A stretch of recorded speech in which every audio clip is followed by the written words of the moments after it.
tarde. Continuamos com a série de programas especiais em homenagem ao Dia da Mulher. Hoje falamos sobre a violência. O Brasil está entre os países com maior índice de assassinato de mulheres, o feminicídio. São mortes evitáveis que merecem toda atenção especial da sociedade e dos governos.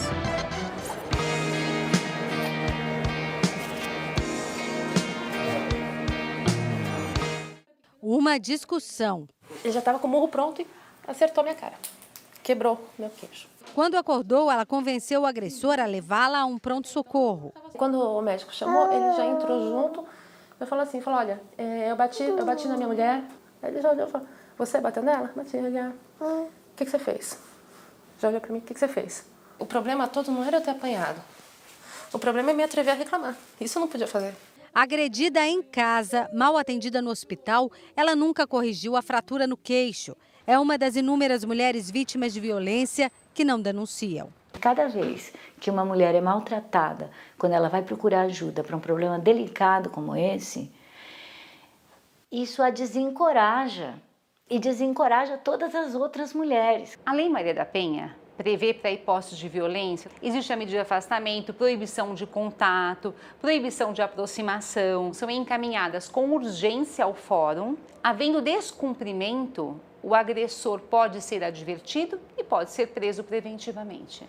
Mecanismos de prevenção mais eficientes, uma legislação dura e um atendimento efetivo às vítimas. Mas para acabar com a violência contra a mulher, é também preciso uma mudança de cada um. Precisamos também mudar o olhar da sociedade. Precisamos compreender que essa revitimização, esse julgamento moral, esse apontar um olhar incriminador, leva a mulher ao silêncio. E é por isso que o Brasil é o 5º país no mundo que mais mata mulheres. E para falar sobre a violência praticada contra a mulher, recebemos a promotora de justiça, Silvia Chaquian, do Grupo Especial de Enfrentamento à Violência Doméstica e Familiar contra a Mulher, do Ministério Público do Estado de São Paulo, e a psicóloga Daniela Pedroso, do Núcleo de Atenção Integral à Mulher do Hospital Pérola Byton. Você pode participar aqui da nossa conversa, mandando perguntas e também comentários, pode ser pelo Facebook e também pelo Twitter. Obrigada pela presença hoje. Obrigada, com a gente. Começar aproveitando aí o gancho dessa reportagem, que essa vítima de agressão comentou com a repórter, com a Laís, contou que ela foi agredida e foi procurar uma ajuda, né, de um profissional de saúde e ouviu a seguinte pergunta de um médico: o que você fez? O quanto, assim, esse caso é uma exceção ou é uma regra? É esse o atendimento dado às mulheres que são vítimas de violência em nosso país? Bom, infelizmente esse ainda é um dos grandes entraves no enfrentamento à violência contra a mulher, né? Agentes públicos imbuídos muitas vezes de valores preconceituosos, de discriminação, que acabam incrementando o que a gente chama de rota crítica. O que é isso? Esse conjunto de respostas que as mulheres em busca por ajuda vão recebendo nesse percurso, nesse caminho. Respostas que podem ser determinantes, caso negativas, para que ela nunca mais, por exemplo, peça ajuda, né? Então, essas respostas desses agentes públicos, elas podem impulsionar essas vítimas ou podem inibir. Então, se é tão difícil, ainda hoje, após 10 anos de Lei Maria da Penha, orientar e conscientizar uma mulher que sofre violência sobre a importância de romper com o silêncio e buscar ajuda, se ela recebe uma resposta negativa, que pode ser num posto de saúde, mas também acontece, por exemplo, numa delegacia, isso pode ser determinante para que ela desista, né, de uma vida sem violência.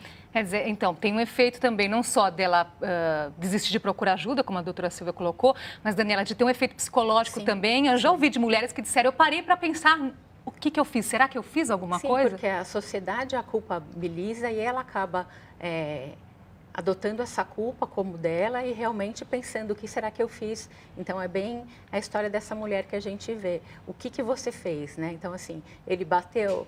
não importa porque ele bateu, importa o que você fez para que ele te batesse, né? Então, a culpa dela vai aumentando e muitas vezes, como a doutora Silvia colocou, ela não vai mais procurar ajuda e não vai romper o ciclo da violência. Agora, a doutora Silvia colocou, ela encontra esse tipo de atendimento ali na área da saúde, né? Então, ela é agredida 2 vezes, né? Sim. Agredida, vítima de um agressor e chega lá, é uma segunda agressão. Mas você disse que não é só lá que isso acontece. Para os agentes que deveriam aplicar a lei, isso também. Infelizmente.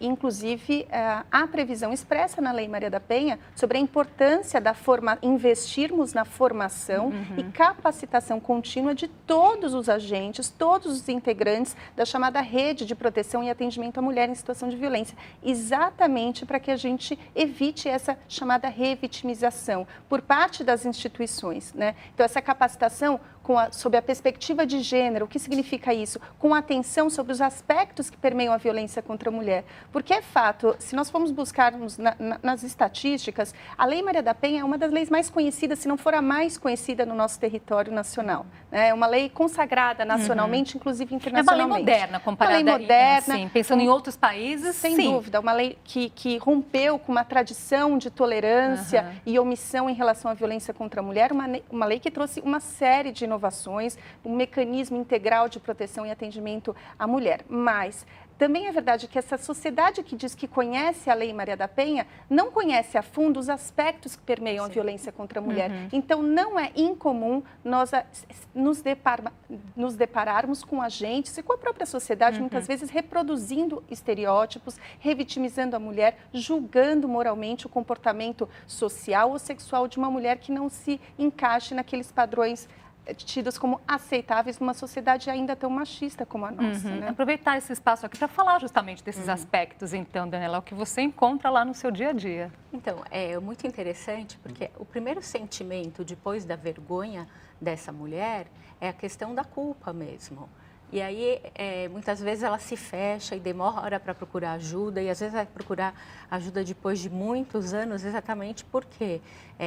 Por esse medo do que as pessoas vão contar. Recentemente, eu estava com uma paciente que foi estuprada por um rapaz que ela conheceu por um aplicativo de relacionamento.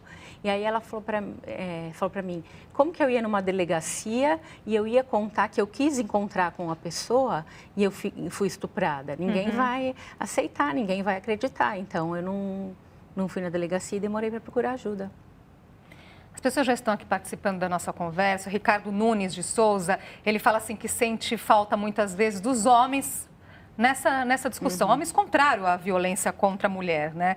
Aí ele coloca assim, o que fazer para que esses homens participem, de alguma forma, ajudem nessa questão da violência contra a mulher? Bom, os homens têm uma participação importantíssima, né? Atrás de uma mulher que é agredida, existe um homem que agride, né? E é muito importante também, nós que somos integrantes do sistema de justiça e trabalhamos nessa área, atentarmos para um fato que também não é incomum. A mulher, muitas vezes, quando procura ajuda, ela quer se ver livre da violência, mas não daquele parceiro. O que ele quer dizer aqui é como que o homem pode contribuir nessa luta, né? Bom, essa contribuição é desde a formação, desde a educação das crianças, né? Nós que vivemos numa sociedade ainda muito patriarcal e com expressões machistas, ainda educamos meninos e meninas de forma diferenciada, né? Então, nós precisamos refletir e trabalhar para que cada vez mais a sociedade reflita sobre os papéis impostos para os meninos e para as meninas e, posteriormente, para os homens e para as mulheres, diferenciados na nossa sociedade. Papéis diferenciados sempre vão existir. A questão é a valoração que se dá para o que é ser mulher e o que é ser homem na nossa sociedade. Quando nós temos valoração distinta, nós estamos criando desigualdade, e onde há desigualdade tende a haver violência, né? Então, coibir, prevenir violência é educar de forma igual, com valoração distinta desses papéis de gênero, né?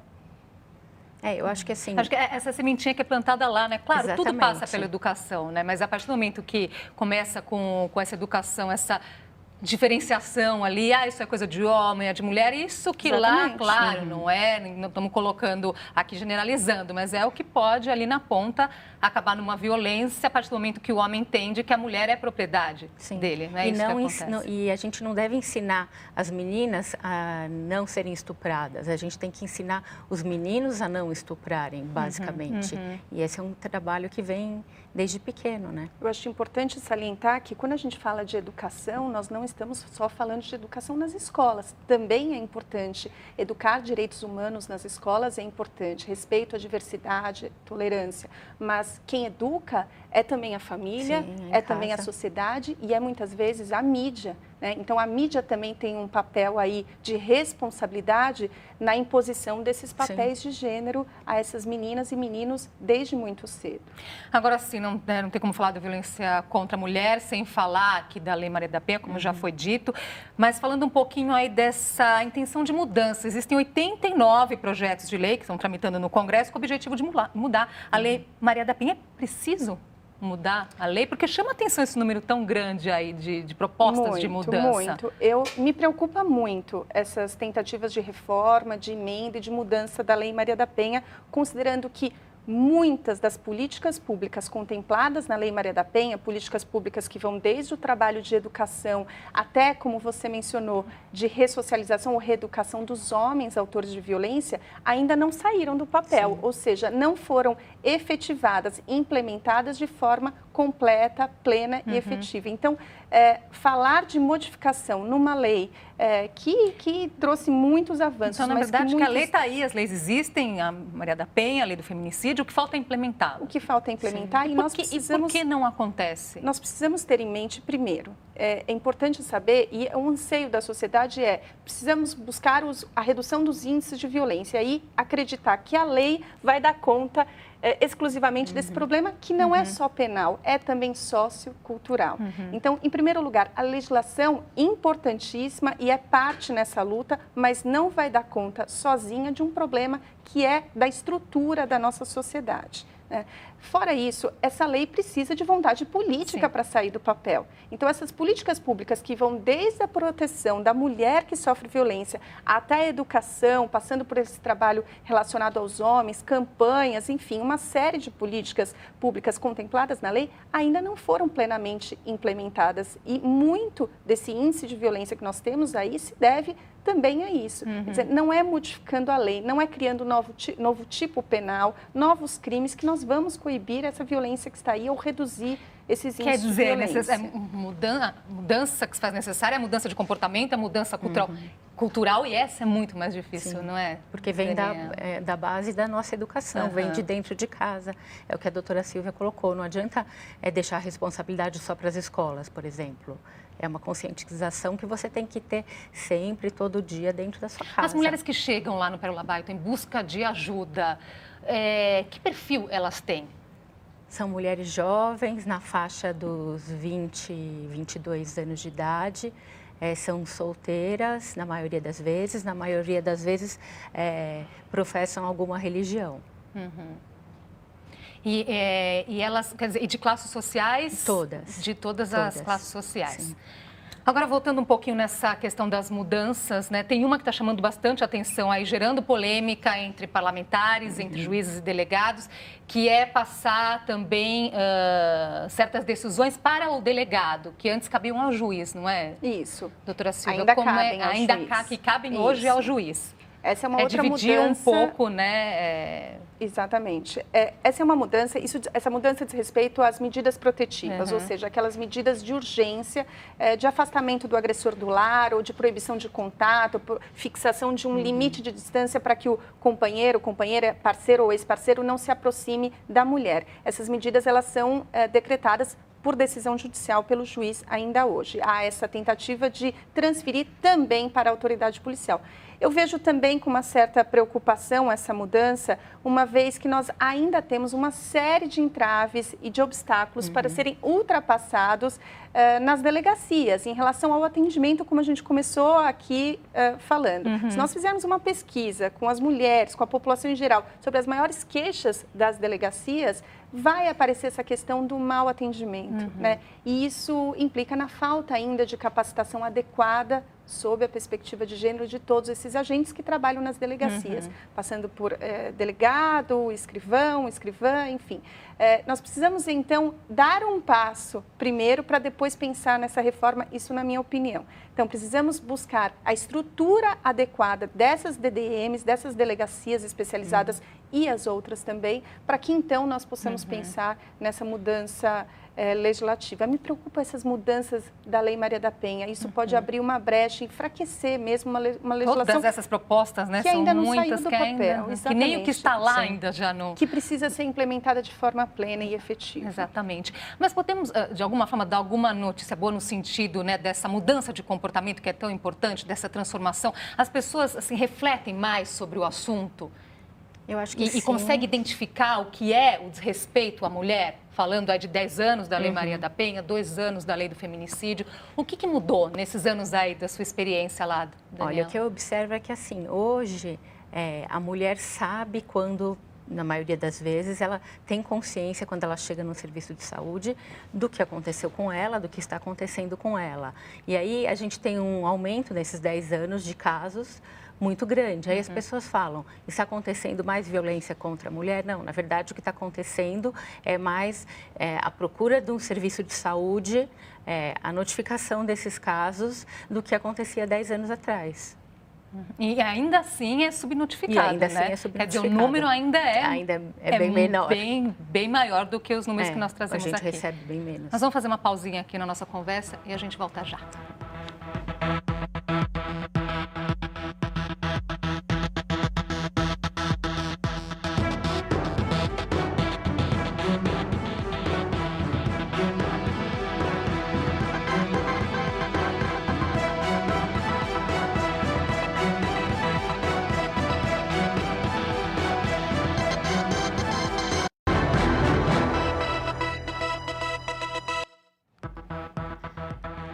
Já estamos de volta com o JC Debate. Conversamos sobre a violência contra a mulher.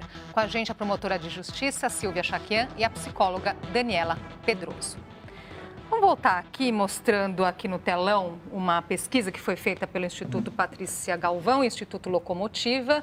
Mostra aí o que os homens pensam a respeito da violência praticada contra a mulher. Começar com esse primeiro dado aí, ó, 67% acreditam que a impunidade leva à violência. O pensamento dos homens. Daniela, qual que é a principal causa da violência? Eu acho que é a causa da cultura mesmo. Eu acho que é uma questão cultural. Se a gente for lembrar a questão da cultura do estupro, a gente vai lembrar que os colonizadores estupraram, as escravas foram estupradas. É uma coisa que vem caminhando e que a gente ainda não conseguiu um nível de educação para conseguir coibir esse tipo de pensamento de que a mulher ela é o objeto do homem e que ela meio que merece aquilo que é feito contra ela. Que peso tem a impunidade aí, como eles chamam a atenção? A impunidade tem relevância no seguinte sentido. A gente costuma dizer que tem até uma antropóloga, Rita Segato, que fala que o feminicídio, por exemplo, que é a violência mais extrema, grave, que atenta contra a vida da mulher, ela acontece quando há a violação de uma das leis do patriarcado. Isso tem a ver com o que a doutora falou. Ou seja, quando a mulher viola a lei da fidelidade, então quando ela assume um novo relacionamento, ou quando ela trai, ela é morta por isso, ou quando ela acaba afrontando ali aqueles papéis de gênero, né? Quando ela não é submissa. E o feminicídio, ele é um crime de ódio contra as mulheres, né? Mas não é só um crime de ódio, ele é um crime de ódio que também foi, ao longo da nossa história, estimulado pela omissão, leniência, negligência do Estado, da sociedade e da justiça. E aí tem a ver com esse dado da impunidade. Então, realmente, se a gente pensar por esse lado, a impunidade, ela anda de mãos dadas com a violência, né? Onde não há uma lei forte, quando eu digo a lei é um ponto de partida, a lei não é suficiente exclusivamente para coibir esse problema que é cultural, mas ela tem uma parte fundamental nessa luta. Nós não podemos abrir mão de um sistema de justiça sério, atuante, efetivo, que funcione.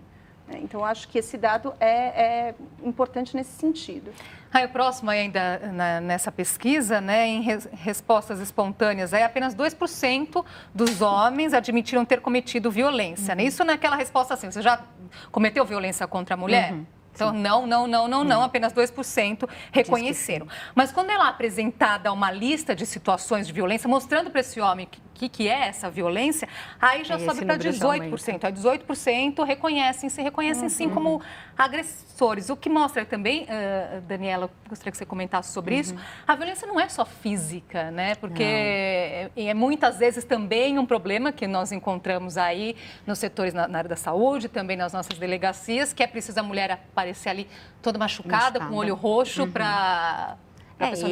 tem a violência psicológica, que é muito mais difícil da mulher se dar conta que que é essa violência psicológica? É quando esse agressor sexual, que aí pode ser até dentro da Lei Maria da Penha, independe da orientação sexual, pode ser um homem ou uma mulher, eu acho que é importante deixar claro isso também, quando ele degrada, ele humilha, ele faz coisas e fala coisas que deixam essa mulher se sentir mal. Isso é a violência psicológica.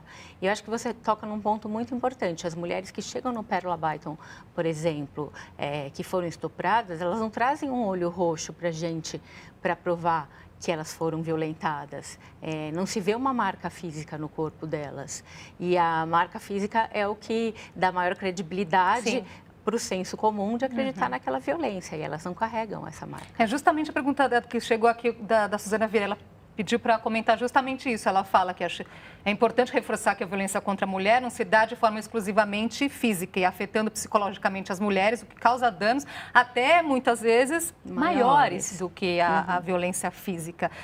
A Maíra Curso, ela pede para comentar sobre o projeto de lei que quer diminuir a pena do indivíduo que praticou estupro, doutora Silvia. Isso. É uma outra proposta, né, que está no Congresso, né, que é tramitando na Câmara, que pode reduzir em até 2/3 a pena para o crime de estupro de vulnerável quando o ato não envolver penetração. Isso. É isso que está em discussão.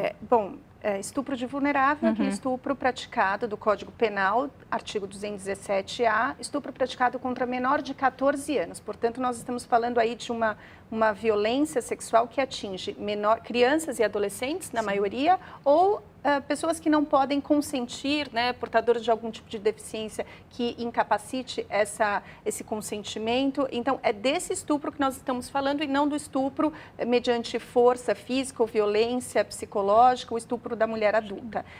Então, esse projeto de lei, ele visa, a proposta é diminuição da pena quando essa violência sexual contra a vulnerável não tiver penetração, por exemplo. Eu penso que nossa legislação penal nessa questão dos crimes sexuais precisa mesmo de uma reforma, mas tem coisas muita desproporcionais calma aí nessa hora. A desproporcionalidade quando a gente fixa uma pena que é alta para um crime grave e aí condutas menos graves, como apalpar, né, ou passar a mão, por exemplo, num transporte público. Essas condutas, esses atos libidinosos tidos como menos graves, mas me preocupa fixar a penetração como um parâmetro para a gravidade. E a doutora está aqui, vai confirmar como é frequente, comum, que a violência sexual que atinge crianças e adolescentes, via de regra, não deixa vestígios, não pressupõe a penetração. Não tem penetração, não deixa as marcas. Não deixa marcas, principalmente aquelas crianças de mais tenra idade, né? Quanto menor, menos.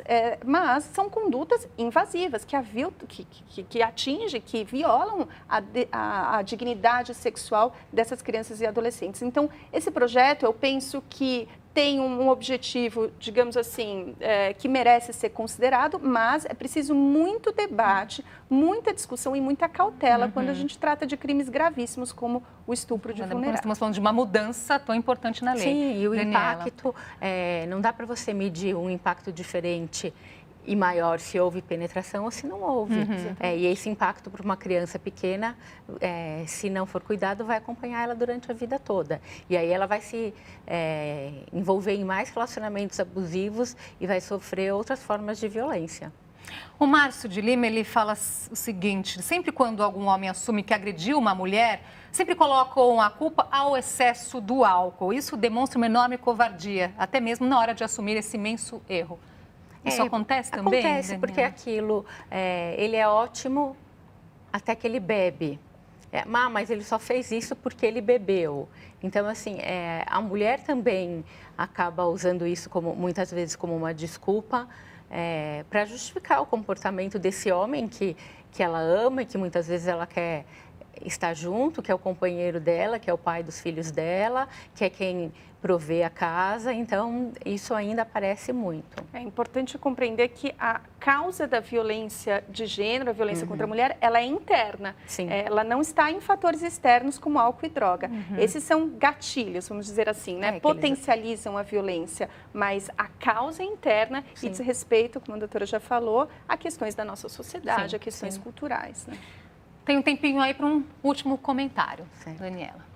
Eu acho que, assim, é importante, pensando nessa Semana da Mulher, em toda essa conscientização do Dia da Mulher, a gente pensar que qualquer sinal que a mulher sofra, qualquer coisa que ela perceba que possa ser entendida como uma violência, a gente acabou não tendo tempo de falar, por exemplo, da violência patrimonial, que é quando um homem fica com todos os documentos da mulher e proíbe ela de trabalhar. Qualquer sinal você deve denunciar. Se você não quer procurar uma delegacia de polícia ou uma delegacia de defesa da mulher, procurar um serviço de saúde para receber a orientação dos caminhos que devem ser seguidos. Existe Ligue Denúncia também, não é? E tem o Disque Denúncia também. Disque Denúncia 180.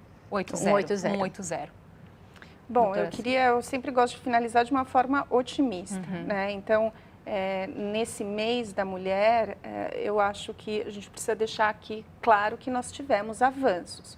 Então, apesar dessas estatísticas alarmantes, nós estamos hoje, sem dúvida, melhores do que estávamos antes, quando as mulheres sequer se compreendiam como vítimas de violência, não sabiam compatibilizar determinados abusos no relacionamento com violência, não sabiam onde recorrer, onde buscar ajuda, e hoje nós temos um crescimento aí dos serviços disponíveis da área da saúde ou mesmo da justiça. Importante sempre acreditar que dá para fazer uma mudança, que essas mulheres têm direito a uma vida sem violência, que elas devem buscar ajuda. E nós temos aí prova de que avançamos com o crescimento. Nunca se falou tanto sobre gênero, sobre violência contra a mulher, o crescimento do feminismo jovem, do ativismo digital. Então, são meninas, é uma nova geração que vem aí que nos dá a certeza de que nós temos um caminho aí de mulheres menos tolerantes à violência. É o que nós esperamos. Né? Agradeço muito a participação de vocês aqui hoje. Até uma próxima. Obrigada. Obrigada pela sua companhia. Boa tarde para você.